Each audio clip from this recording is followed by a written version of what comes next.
এই হরিণী তাড়াতাড়ি যা। হরিণীটা একটা তো জঙ্গলের মাঝে গিয়ে কয় বাচ্চাগুলো কই, তাড়াতাড়ি আয়, সময় কিন্তু কম।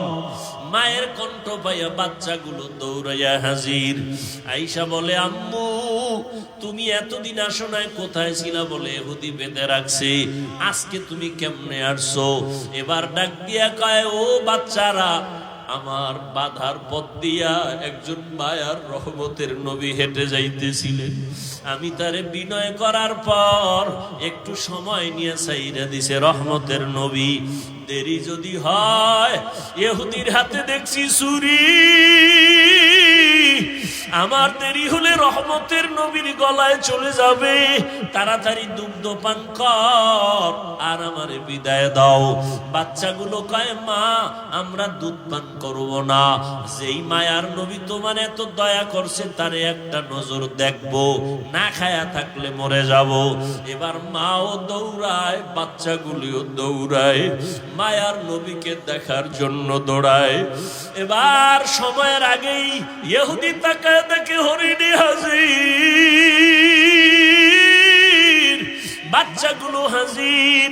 মাথাটা মাটিতে লাগাইয়া হরিণের বাচ্চাগুলো, হরিণী কি যেন নারায় নারায় বলে। ইহুদি ডাক দিয়া কয়, হরিণীরা কি কয়? এবার কয়, ইহুদি ভাই, হরিণীরা বলতেছে এই বাচ্চাগুলো আমি বলে দেওয়ার পর এগিয়ে বলছে দেরি করা যাবে না, রহমতের নবী তাড়াতাড়ি যেতে বলছে।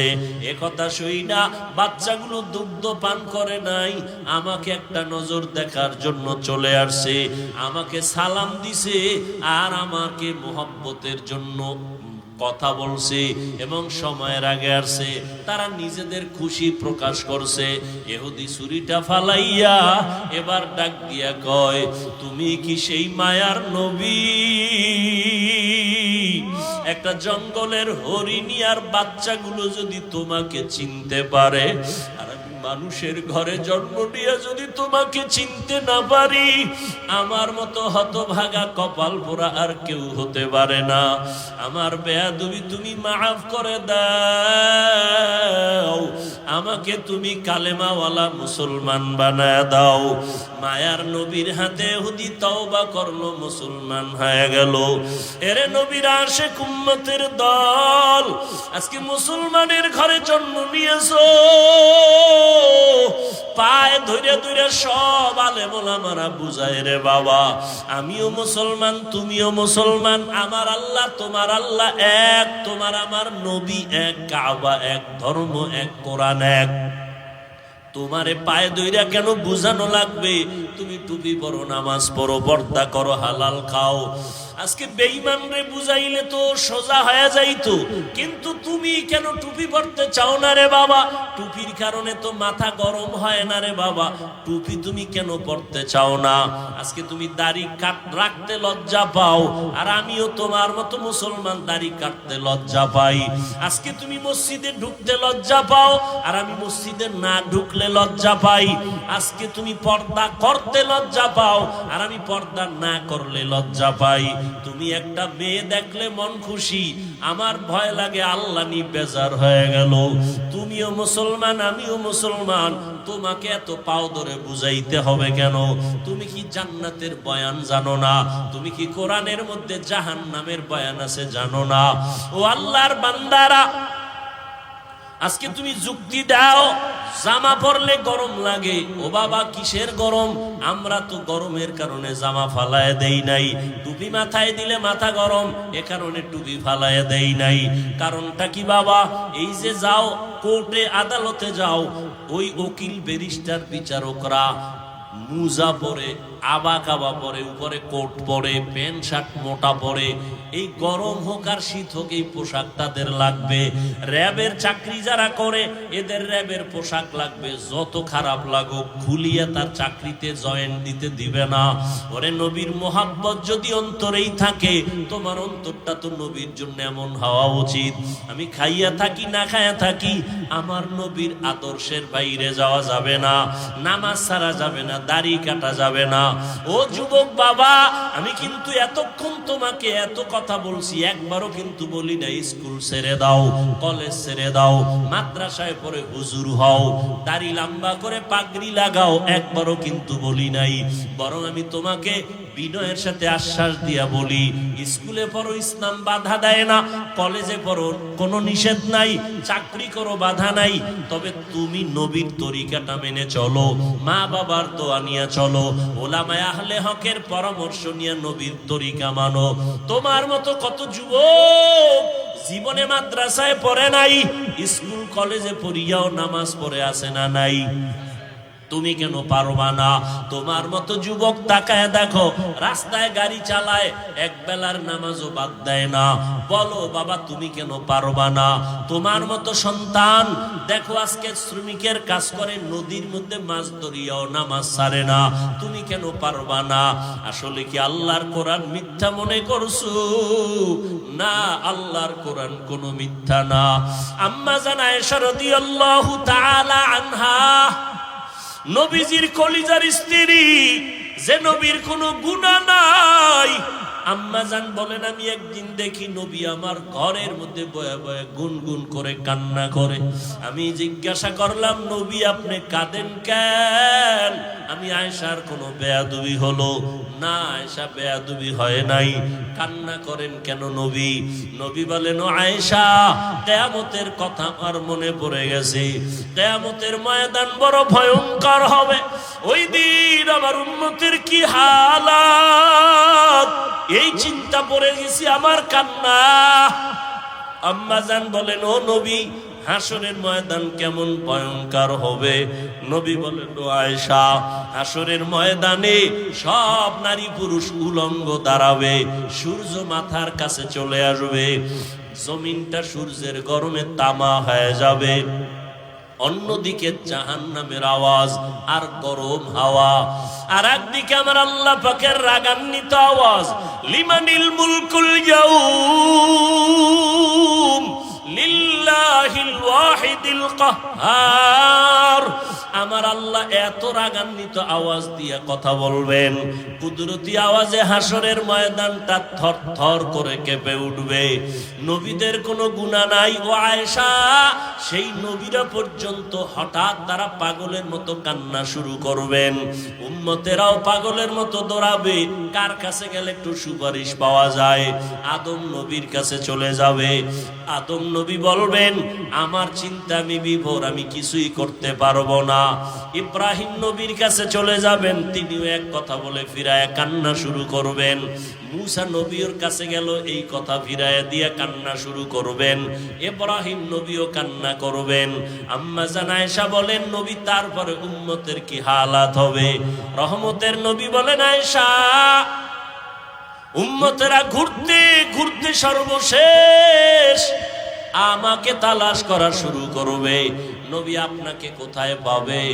খুঁজতে খুঁজতে দেখবে আমি মাকামে মাহমুদ, আমার মাওলা পাকের কুদরতি কদমের কাছে আমি সেজদায় পড়ে কান্না করতে থাকবো।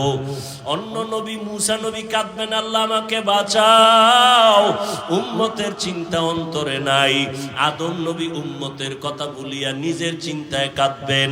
কিন্তু আমি মুহাম্মদ যতবার আল্লাহর কাছে কান্না করব, একবারও বলবো না আল্লাহ আমাকে বাঁচাও।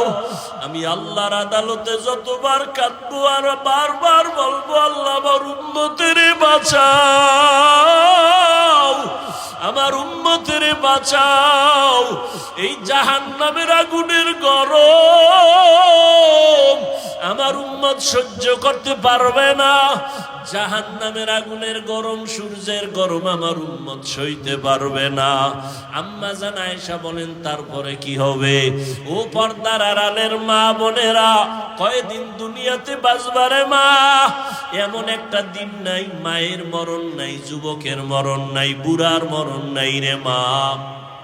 আল্লাহ এত মর্যাদা আপনাদের দান করেছেন, আপনারা নবীদের মা, আলেমদের মা, আম্মা জান আয়েশা রাদিয়াল্লাহু আনহার মতো মা, খাদিজা রাদিয়াল্লাহু আনহার মতো মা, ইসমাঈল নবীর মা হাজরা আলাইহা সালামের মতো মা, আপনাদের এত মর্যাদা।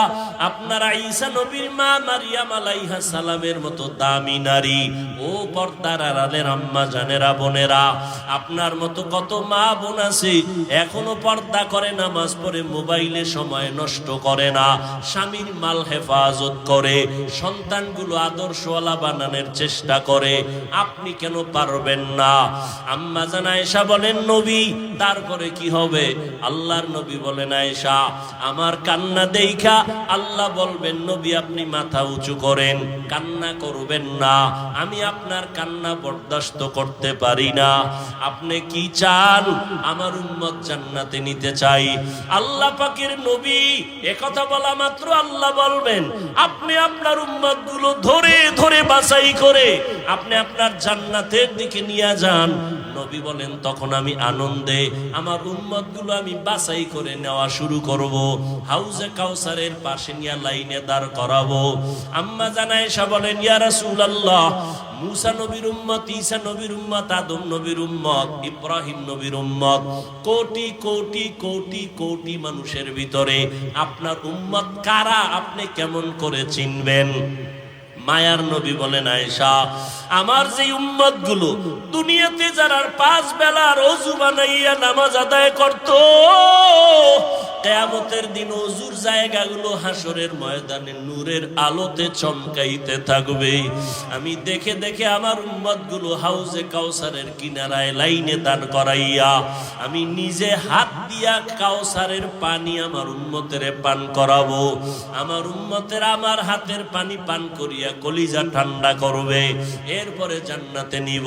তবে আয়েশা এখানেও সতর্কবাণী, কিছু দূর উম্মত পানি পান করানোর পরে হঠাৎ দেখবো পর্দা মাঝখানে, উম্মত আমার পেছনে আছি, ফেরেশতাকে বলবো ফেরেশতারা আমার উম্মত এখনো লাইনে দাঁড়ানো, পর্দা দিলে কেন? ফেরেশতারা তখন বলবেন ইয়া রাসূলুল্লাহ, এই উম্মত গুলো আপনার দুশমন, এরা আপনার আসল উম্মত না। আপনি দুনিয়া থেকে চলে যাওয়ার পর আপনার আদর্শ মতো চলে নাই, নামাজ পড়ে নাই, নিজেও নামাজ পড়ে নাই, যারা নামাজ পড়তো তাদেরও পছন্দ করে নাই, নিজেও দাড়ি রাখে নাই, যারা দাড়ি রাখতো তাদেরকেও পছন্দ করে নাই, নিজেও হালাল খায় নাই, যারা হালাল খাইতো তাদেরও পছন্দ করে নাই, নিজেও জিকির করে নাই, যারা আল্লাহর নামে জিকির করতো তাদেরও পছন্দ করে নাই।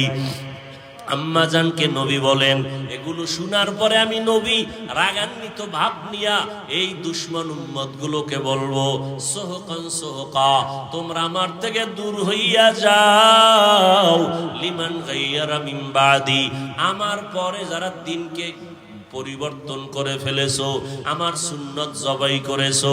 আল্লাহ পাক রব্বুল আলামিনের গায়বী আওয়াজ হবে, ওই দুশমনগুলোর জাহান্নামের হ্যান্ডকাপ লাগাইয়া ধর, জাহান্নামের দিকে নিয়ে যাও। ও নবীর আশিক, তুমি আমি যতই আশিক দাবি করি না কেন, মনটার একটু জিজ্ঞাসা করো, কাউসারের পানির লাইনে দাঁড়ানোর পর কোন আমলের কারণে যদি আমার নবী তাড়াইয়াই দেয়, তখন আমার মা বাবাকে আপন থাকবে না, হাতের মধ্যে জাহান্নামের হ্যান্ডকাপ লেগে যাবে। ও যুবক বাবারা, ও বৃদ্ধ বাবাজিরা, অন্তরের বুঝাও, তোমার আমার মতো যুবক স্কুল কলেজে পড়ে, চাকরি করে, নামাজ পড়ে, তুমি আমি কেন পারবো না? এখনো সময় আছে, তওবা করে নাও। দুনিয়ার গরম, দুনিয়ার কষ্ট কিছুই না জাহান্নামের গরমের তুলনায়। এখনো যদি চিন্তা করো তওবার, মনে মনে আল্লাহকে বলো, ও দয়ার মালিক, এই ময়দানে মনে হয় আমার মতো গুনাহগার কেউ নাই, শয়তানের ধোকায় পড়ে গুনাহ করেছি, গুনার কারণে হাত নাপাক, চোখ নাপাক, জিহ্বা নাপাক, অন্তর নাপাক। ও আল্লাহ, কত নামাজ ছাড়লাম, কত দাড়ি কাটলাম, বেপরদায় চললাম। আজকে থেকে তোমার জাহান্নামের ভয়, কবরের আযাবের ভয় অন্তরে জমা করিয়া তওবার নিয়ত করলাম। হায়াতের মালিক তুমি, রিজিকের মালিক তুমি, সম্মানের মালিক তুমি।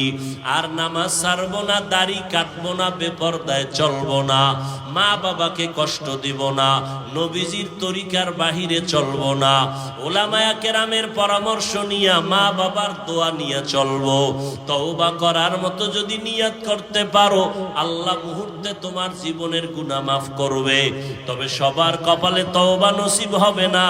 আমার নবীজির নির্ভেজাল বয়ান শুনিয়াও আবু জাহাল কালেমা পড়ে নাই, আর ওমরের মতো বান্দা নবীকে জবাই করতে আসিয়াও কালেমা পড়ে ফেলেছে। এই দুনিয়াতে আবু জাহালওয়ালা কিছু অন্তরওয়ালা মালিক দুনিয়ার গুনায় মজা পাইয়া হাজারো বয়ান শুনিয়াও তওবা করবে না, বরং বাহিরে গিয়ে আরো বিরোধিতা করে গুনার পাল্লা ভারী করবে। আর একদল ওমরের মতো মেজাজওয়ালা ময়দানে আসার পরে মরণের কথা যখন স্মরণ হয়ে গেছে, অন্তর নরম হয়ে গেছে, কান্না করছে গোপনে, ও আল্লাহ, গুনাহ তো কম করি নাই, আজকে থেকে আর করব না, দয়া করে তুমি মাফ করে দাও।